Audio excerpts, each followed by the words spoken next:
Nous poursuivons avec le démembrement de propriété, exemple d'application pratique, et notamment les cessions à titre onéreux de la nue propriété, la vente de la nue propriété.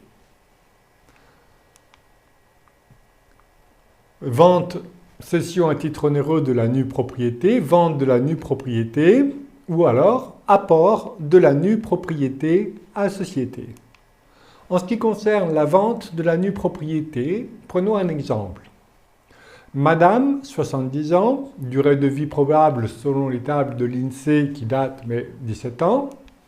Son patrimoine est essentiellement constitué par sa résidence principale qui vaut 400 000 et elle a besoin d'un complément de revenu de 12 000 € par an. Louer la résidence rapporterait une rentabilité nette de charge de 12 000 € par an. Réponse, donc elle va vendre. On avait vu que pour les mutations à titre onéreux, vente, apport, échange, la valeur de l'usufruit et de la nue propriété s'apprécie selon la valeur dite économique et la formule vous est redonnée ici. Donc NP égale PP sur 1 plus I puissance N, N la durée de l'usufruit, I la rentabilité nette de charge usufructuaire, on a vu 3%, l'espérance de vie de madame 70 ans, 17 ans, et on obtient la nue propriété de 240 000 € et de l'usufruit pour le complément 160 000. Madame vend donc la nue propriété 240 000 € et le place, le capital, par exemple en assurance vie ou sur un contrat de capitalisation, avec une rentabilité annuelle de 3% l'an, elle peut obtenir un revenu annuel équivalent à 12 000 € pendant 30 ans, en décapitalisant. Et elle vit dans sa résidence en tant qu'usufruitière à vie. Conséquence fiscale, eh bien, on a l'exonération ici de la plus-value pour résidence principale, ou alors si c'est une locative après 30 ans de détention. Et en termes d'IFI, s'il y a l'IFI, oui, madame, mais en tant qu'usufruitière est redevable de l'IFI. À écarter vente de la nue propriété à un successible en ligne directe. Parce que si vous vendez la nue propriété à un successible en ligne directe, eh bien, il y a une présomption de propriété. Et à ce moment-là, même si la preuve du prix payé est apportée, la loi présume une présomption de donation imputable sur la quotité disponible. Donc, présomption de donation, ça veut dire droit de mutation à titre gratuit. Et en plus, ça s'impute sur la quotité disponible. Voilà. Et cette présomption s'applique aux personnes en ligne directe descendante au moment de la vente, de l'aliénation. Mais elle ne s'applique pas. Oui, moi j'écoute une audio, puis après je vais en animer une. Oui, attention à vos audios, s'il vous plaît. Toi aussi? Pardon, Sonia. Voilà. Merci. Donc cette présomption ça s'applique aux successibles en ligne directe au moment de l'aliénation. Elle ne s'applique pas à la vente de la nue propriété à une société détenue par le successible.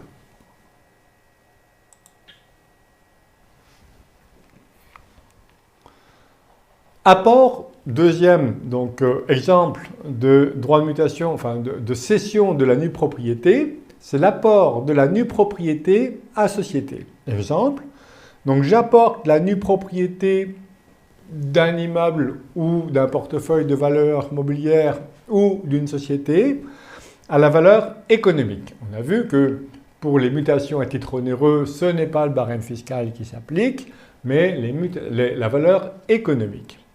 Et donc j'apporte, sur le schéma, on va prendre un immeuble, j'apporte la pleine propriété, j'apporte la nue propriété d'un immeuble à société civile, et ensuite je donne les parts de la société civile aux enfants.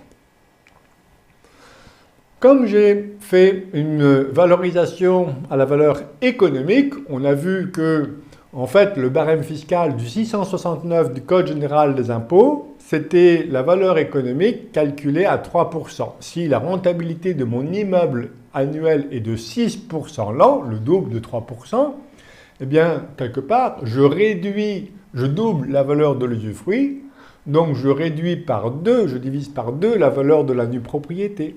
Donc en apportant la nue propriété d'un immeuble, j'ai 55 ans, la valeur fiscale de la nue propriété est de 50%, donc si l'immeuble vaut 200, 100, bien la valeur fiscale est de 100, mais la valeur économique est de 50. Donc j'apporte la nue propriété 50 à société, puis je donne les parts, base taxable 50. Je réduis la base taxable par 2. Abus de droit. Alors, pas toujours, il n'y a pas toujours eu abus de droit fiscal, mais il y a quand même une décision récente du CADF, du comité d'abus de droit fiscal de 2021, qui confirme ici l'abus de droit. Le but exclusivement, voire principalement fiscal, était d'échapper au barème du 669 du Code général des impôts. Et donc pour diminuer la base taxable au droit de mutation à titre gratuit. Autre exemple du démembrement de propriété, l'échange de l'usufruit ou de la nue propriété. Voilà, c'est ce qu'on appelle le démembrement croisé. Et on va l'appliquer sur des parts de société civile. Échange de l'usufruit ou de la nue propriété pour assurer le logement du concubin survivant ou du partenaire pacsé, voire du conjoint marié. Mais ça coûtera un peu plus cher, mais ce n'est pas si grave que ça. Quand on aime, on ne compte pas. C'est l'efficacité qui compte. Le concubin survivant ne bénéficie d'aucun droit sur le logement, contrairement à l'époux survivant ou au partenaire pacsé survivant. Le couple marié, l'époux survivant dispose de 2 droits successifs destinés à lui assurer la jouissance du logement de famille. D'une part, le droit temporaire de 12 mois après le décès, et c'est une disposition d'ordre public, on ne peut pas l'écarter, pour les couples mariés. Et le deuxième droit, c'est un droit viager sur la résidence, donc le logement. Plus, le conjoint marié survivant peut bénéficier aussi de l'attribution préférentielle, qui est de plein droit. Le partenaire pacsé bénéficie lui aussi d'un droit temporaire de 12 mois, mais il n'est pas d'ordre public. Ça veut dire qu'il peut en être privé. Et il peut bénéficier aussi de l'attribution préférentielle si le partenaire pacsé l'a expressément prévu par testament. Et le concubin survivant n'a droit à rien du tout. Aucun droit légal sur la succession, pas de quotité disponible spéciale, et donc quelquefois, ces situations peuvent être très inconfortables. J'ai reçu encore des clients ce matin. Le choix, c'était vraiment de ne pas se marier, et ni de paxer. Et j'expliquais que la meilleure arme pour protéger le conjoint, c'est la société civile. On va le voir ici par la technique du démembrement croisé. Souvent, je dis que le contrat de mariage, ça ne sert pas à grand-chose. Pourquoi? Parce que dès lors que le client a pour objectif la transmission d'un patrimoine, eh bien, s'il transmet un patrimoine au conjoint survivant, c'est ce qu'il ne transmet pas à ses enfants. Donc, je pose la question, entre votre conjoint qui est présent et vos enfants, qui vous préférez? Si vous préférez votre conjoint, oui, mariez-vous, mais si vous préférez vos enfants, ne vous mariez pas. Vous voyez? Et la société civile est un ersatz au contrat de mariage. Pourquoi? Parce que je peux assurer tous les pouvoirs au conjoint survivant ou au concubin survivant, dès lors que le concubin survivant détient des parts de préférence. Donc on continue sur le démembrement croisé. Donc plusieurs solutions pour protéger le concubin survivant ou lui assurer le lieu de vie. Le legs en pleine propriété avec faculté d'acquisition, mais dans la limite de la quotité disponible. Le legs du droit d'usage et d'habitation, mais c'est fragile. La tontine, attention à la requalification en donations indirectes. Le pré-usage à commodat, oui, ça c'est pas mal. Ou alors la société civile avec démembrement croisé de parts sociales. Nécessité d'une société civile parce qu'on ne peut pas faire un démembrement croisé directement sur un immeuble. Voilà le résultat qu'on obtient. Monsieur est usufruitier des parts numérotées 1 à 50 et il est nu propriétaire des parts 51 à 100. Madame usufruitière des parts 51 à 100 et nue propriétaire des parts 1 à 50. Et voyons comment on arrive à cette situation-là. Monsieur 52 ans et Madame 45 vivent en union libre. Ils ont chacun des enfants d'un premier lit. Ils souhaitent acquérir leur habitation principale et désirent que le survivant puisse occuper et disposer du logement sans avoir à recueillir l'accord des enfants. Réponse. Monsieur et Madame constituent une société civile dont le capital est divisé en 100 parts. Ils se désignent co-gérants. Vous me posez la question, hein? Mais ici, ça suppose un cofinancement avec les pouvoirs les plus étendus et les statuts prévoient que le survivant sera gérant successif. Ils vont apporter à la société les sommes correspondant au prix de la résidence et ils vont recevoir chacun 50 parts de la société. Monsieur les parts 1 à 50, Madame les parts 51 à 100. Voici la situation d'origine. Et ils vont échanger la nue propriété. On verra que dans certaines situations, ils ont intérêt à échanger l'usufruit. Mais ici, parce qu'ils ont l'âge qu'ils ont, ils vont échanger la nue propriété de leur part, dont la valeur fiscale est respectivement de 50% de la pleine propriété pour monsieur et 40% pour madame.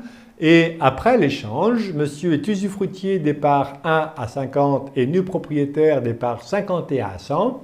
Et madame, on l'a vu, l'inverse, usufruitière des parts 51 à 100 et nu propriétaire des parts 1 à 50. Et voilà ce qui se passe. Regardez, on voit ici, monsieur décède. Monsieur décède, l'usufruit en bleu s'éteint pour reconstituer la pleine propriété dans les mains de madame. Madame devient plein propriétaire des parts 1 à 50. Et les héritiers de monsieur, les deux enfants, reçoivent simplement la nue propriété de la moitié des parts sociales.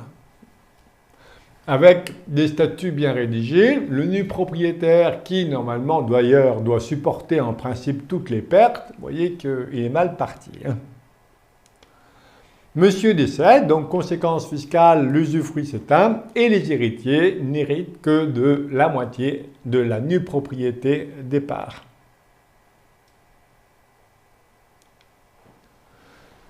Et madame, gérante de la société, peut librement disposer de la résidence, la vendre éventuellement pour racheter un autre logement mieux adapté à sa situation particulière.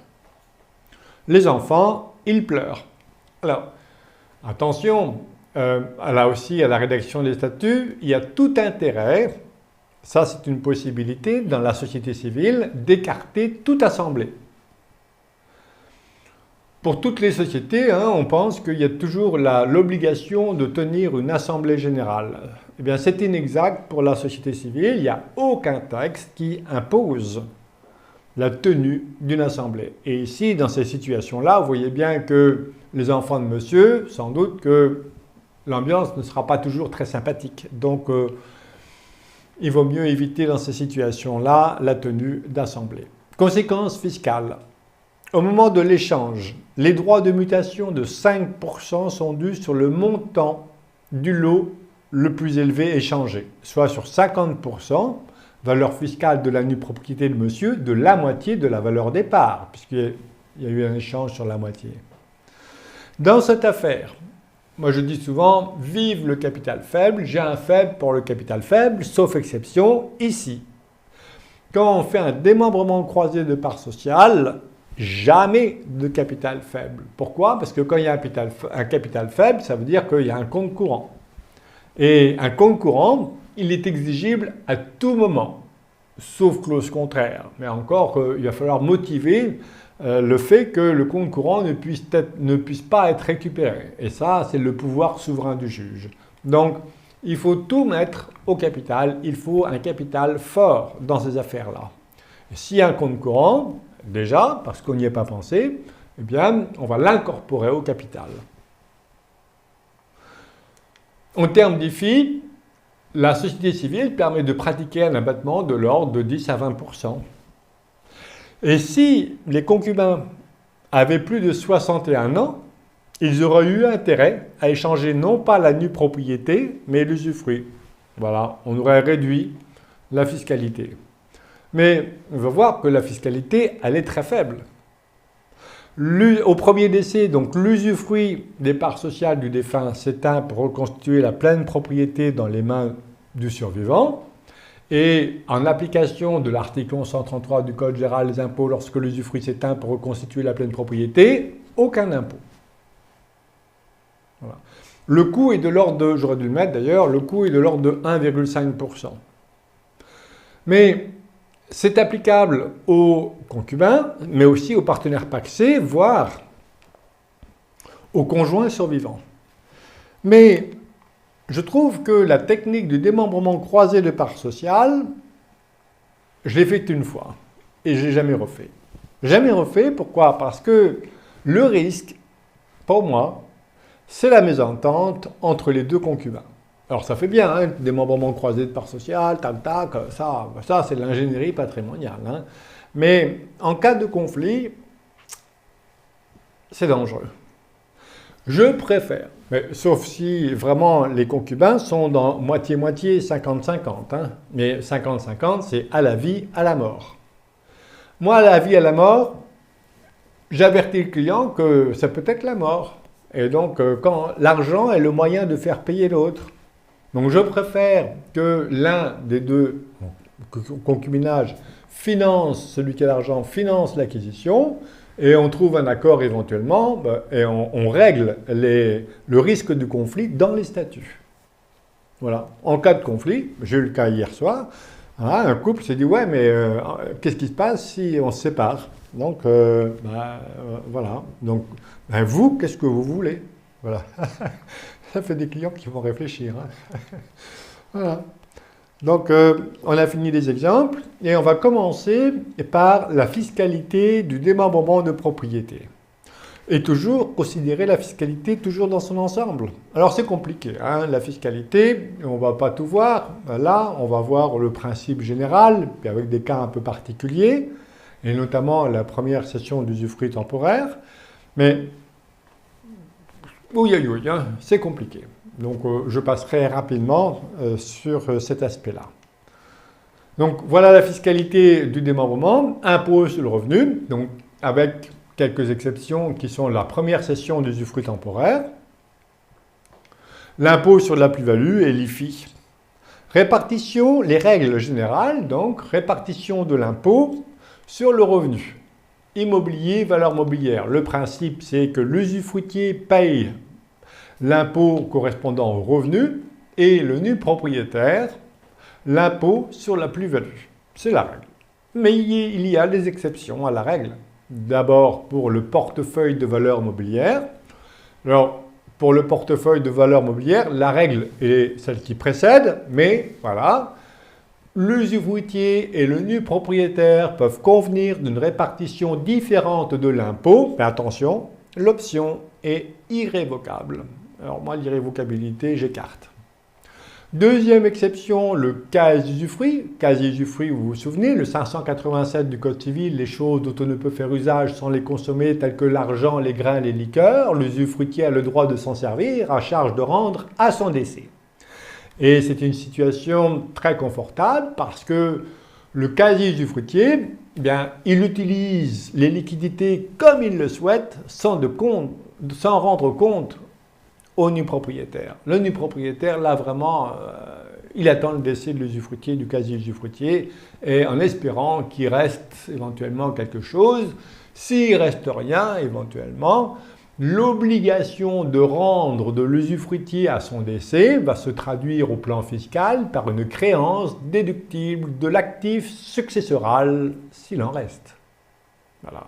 Donc on dit que c'est un avantage, mais moi, nu propriétaire, je fais la tête, hein, quand même. Et la troisième exception, c'est la société civile semi-transparente, celle qui relève de l'article alliaire, qui relève de l'article 8 du Code général des impôts, la société civile alliaire. La règle est la suivante. La répartition de l'impôt. L'administration fiscale considère que l'usufruitier est imposable sur les bénéfices courants et le nu propriétaire sur les bénéfices exceptionnels. Et elle explique dans son instruction fiscale que les bénéfices courants, bah oui, les revenus immobiliers, les revenus de valeur mobilière, bénéfices exceptionnels, la plus-value immobilière ou la vente de titres de participation. Voilà. Sauf convention contraire. Et on peut décider d'une répartition qui varie d'ailleurs chaque année. Ça s'explique du fait que quand on vend des parts sociales, et on part de sociétés civiles allières, ou quand la société civile, veuillez m'excuser, quand la société civile par exemple vend un immeuble, les liquidités sont dans la société, elles ne vont pas dans la poche du nu propriétaire. C'est pour ça qu'il y a la libre répartition de l'impôt entre usufruitier et nu propriétaire. Évidemment, s'il vendait les parts, là c'est le nu propriétaire qui est imposable sur la plus-value. Voilà, donc portefeuille de valeur mobilière, on l'a vu, hein. Dès lors que, le démembrement, j'ai oublié de le préciser auparavant, c'est lorsque le démembrement provient d'une succession uniquement, et là, il y a l'option pour la libre répartition, mais l'option est irrévocable. Le casier usufruitier, celui qui est imposable sur la plus-value, c'est l'usufruitier. Et pour la société civile, c'est la libre répartition, par une convention régulièrement conclue avant la clôture de l'exercice. Alors, quels sont les montages à risque du démembrement de propriété? Le premier, c'est l'apport d'usufruit à société. À chaque fois, il faut regarder quelles sont les motivations. Pourquoi apporter un usufruit à société? Le deuxième, c'est, on l'a vu précédemment, c'est l'apport de la seule nue propriété à société pour réduire les droits, la base taxable, le droit de mutation à titre gratuit. Et il y en a qui c'est le troisième, c'est le double, voire le triple démembrement que l'on va voir. Apport de l'usufruit à société, c'est pour éviter l'IFI. J'apporte l'usufruit à une société, l'IFI, la règle, c'est que c'est l'usufruitier qui est redevable de l'impôt sur la fortune immobilière sur la valeur de la pleine propriété. Mais si j'apporte l'usufruit à la société, je ne suis plus usufruitier. Je suis plein propriétaire de parts de société qui ne détient que l'usufruit du bien apporté. Voilà. Donc ça, procédure de l'abus de droit, c'est précisé par l'administration fiscale. Le voilà. L'apport d'un usufruit d'un bien non professionnel à une société commerciale relève de l'abus de droit. S'il s'agit d'un bien professionnel, le principe c'est qu'il est exonéré de l'IFI. Deuxième montage, c'est l'apport de la nue propriété à société. Voilà. Alors, pendant longtemps, les professionnels, les spécialistes disaient que allez-y, il n'y a pas de risque. Il n'y a pas de risque, voilà. Voilà les décisions. Alors, pendant longtemps, pas d'abus de droit, décision du juge, mais dès lors qu'il s'agit des premières juridictions, non, pas d'abus de droit. Mais quand c'était un peu plus sérieux, notamment en cour de cassation, et puis maintenant, dernièrement, comité d'abus de droit fiscal, c'est de l'abus de droit fiscal, on l'a vu. J'apporte la valeur économique pour réduire la base taxable, le droit de mutation à titre gratuit. Il n'y a aucune explication. Et deuxième inconvénient de ce montage, c'est qu'il y a une double imposition à l'IFI. Vous voyez, quand je fais regarder le schéma ici, moi les parents, ils ont gardé l'usufruit de l'immeuble. C'est eux qui sont taxés à l'IFI. On dit que le nu propriétaire n'a rien à déclarer. Mais ici, mes enfants ne sont plus nus propriétaires de l'immeuble. Ils sont pleins propriétaires de parts de la société qui détient la nue propriété. Ils sont redevables également à l'IFI. Certes, sur la valeur de la nue propriété, mais s'ils sont redevables à l'IFI, ils doivent payer également l'IFI. Donc, très mauvais schéma. Voilà. Et le double, voire triple démembrement de propriété. je donne la nue propriété d'un immeuble, j'apporte la nue propriété à la société, et ensuite je donne la nue propriété de la société, et j'apporte la nue propriété de la société à une autre société, voilà. Donc, ça c'est sûr, hein. Abus de droit. Voilà. Et ensuite, alors, je ne sais pas si on va terminer ici, 19, ou si vous voulez continuer, on peut continuer, mais c'est un peu rébarbatif, mais on y va quand même, pour ceux qui veulent, qui même me suivent. Allez, impôt sur le revenu. Première session d'usufruit temporaire. Ah, le fameux 13.5 du Code général des impôts. Première session d'usufruit temporaire. Et on va regarder qu'il y a encore des personnes qui font ce schéma-là. Hein. Première session d'usufruit temporaire.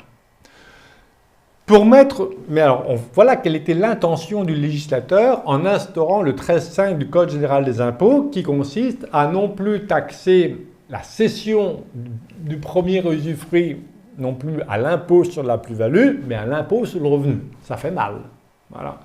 Mais ceux qui continuent à le faire, c'est parce qu'ils se disent, comme la société civile est endettée, je vends l'usufruit ou j'apporte l'usufruit des parts de la société, mais comme la société a emprunté, l'usufruit ne vaut rien.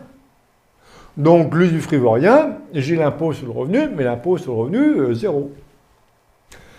Mais, à mon sens, c'est toujours critiquable, parce que à chaque fois, il ne faut pas regarder le texte du 13.5 du Code général des impôts, parce que je sais, moi, comment le contourner, le 13.5 du Code général des impôts. Mais si je cherche à contourner le 13.5 du Code général des impôts, je suis bien dans la procédure de l'abus de droit, pour but principalement fiscal, voire exclusivement fiscal, avec les 80% de pénalité. Donc, il ne faut pas faire ça. L'intention du législateur, quand il a instauré le 13.5, c'est pour mettre fin à ce schéma d'optimisation fiscale. Bon. C'est ma position. Donc pour la première session d'usufruit temporaire, les revenus cédés sont soumis à l'impôt sur le revenu et non plus à l'impôt sur la plus-value. Conditions d'application du 13.5 du Code général des impôts. Le cédant il doit être assujetti à l'IR, soit personne physique, soit personne morale, telle qu'une société civile à l'IR.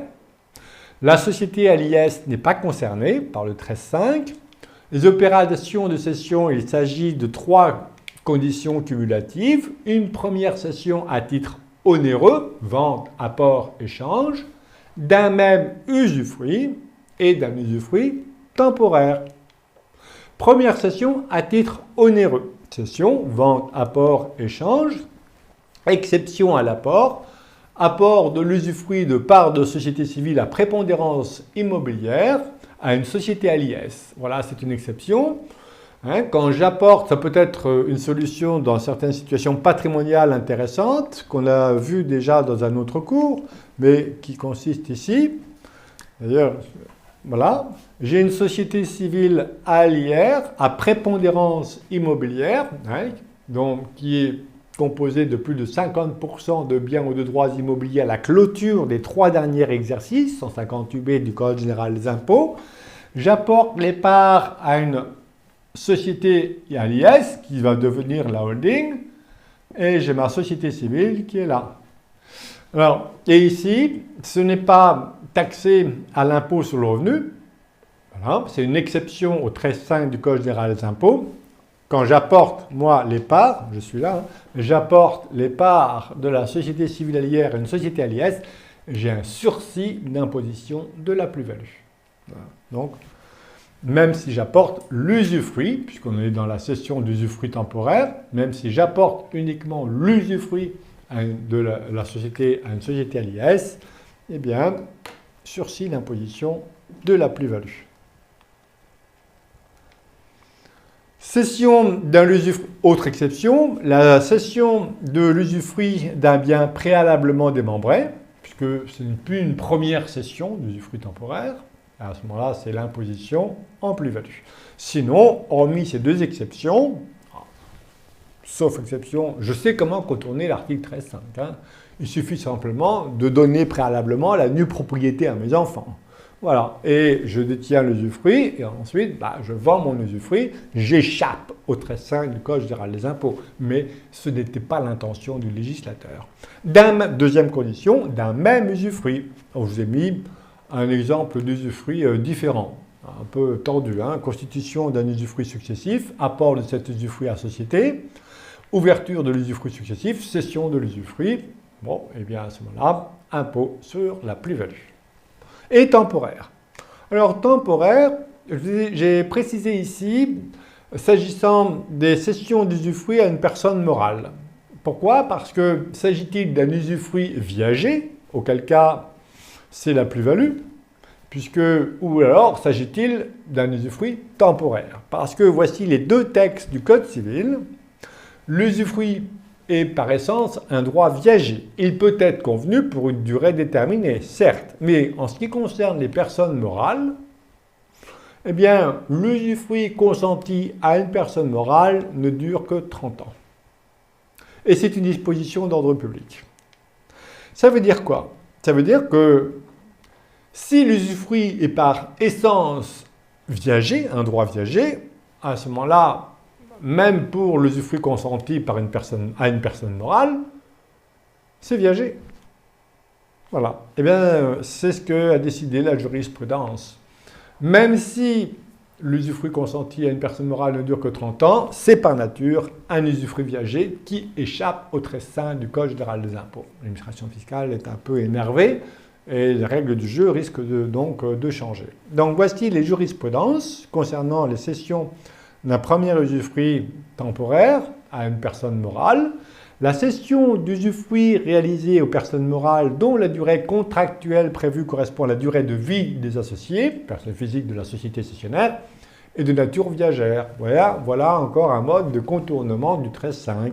L'usufruit consenti à une personne morale, mais pour la durée de vie d'une personne physique, confirmation, est de nature viagère, qui échappe donc à l'usufruit temporaire. La cession d'usufruit viager sans terme fixe est imposable en tant que plus-value, même si l'usufruit consenti à une personne morale ne dure que 30 ans. Donc, je n'ai pas précisé. Donc, par nature, c'est viager. Donc, si je ne précise pas la durée, eh bien, c'est viager. Eh bien, même si je précise la durée, puisque l'usufruit consenti à une personne morale ne dure que 30 ans, mais c'est un caractère viager. Voilà. Et l'administration, ça va à l'encontre de la position de l'administration fiscale, qui n'a pas modifié le texte. Et voici l'intention du législateur. Voilà, c'est pour mettre fin à des schémas d'optimisation fiscale. Voilà l'intention du législateur. C'est pour dire qu'il ne faut pas regarder le texte simplement. À chaque fois, il faut aller regarder l'intention du législateur. Voilà. L'intention du législateur. Alors, l'intention du législateur, quand il y a des décisions jurisprudentielles, bien souvent, la jurisprudence rappelle l'intention du législateur. Et quand il n'y a pas de jurisprudence, il fallait rechercher les rapports de l'Assemblée nationale. Donc, il faut les collectionner, parce que quelquefois, ils sont durs à trouver. Cession d'usufruit et d'abus de droit, pas d'abus de droit, donc dans certaines situations, pas d'abus de droit. L'usufruit temporaire a produit des effets économiques et juridiques distincts de la signature, de la poursuite d'un contrat de bail, par exemple. Et puis abus de droit. Mais peu d'abus de droit, mais montage très contesté par l'administration fiscale. Et l'administration fiscale va contester, bien souvent, le taux de rentabilité qui a été retenu pour le calcul de l'usufruit. Et là, ça fait mal.